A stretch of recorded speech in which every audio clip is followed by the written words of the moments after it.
friends, welcome to TechTouch channel. Today I am going to show you in this video how to fix Call of Duty Warzone 2 crashing and not launching problem in Windows 11 PC. So before I start the video, please subscribe my channel for more latest video.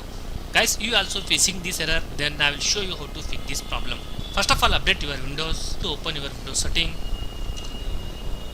click on Windows Update. If here any update pending, then download and install pending update, then close this window. Right click on Start menu, click on Task Manager, click on Startup. Here you disable unnecessary startup enables, for example Microsoft Edge, disable from here. Close this window.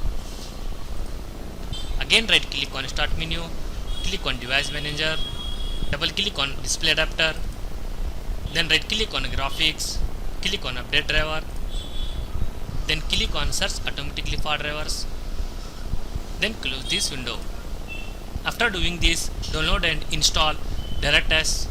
Open your Google Chrome, then search here DirectX, select here first option. Here a little bit scroll down, then click on download. Select here location, click on save. After downloading, install DirectX, then restart your PC or laptop, fixed your problem. So in this way you fix this problem.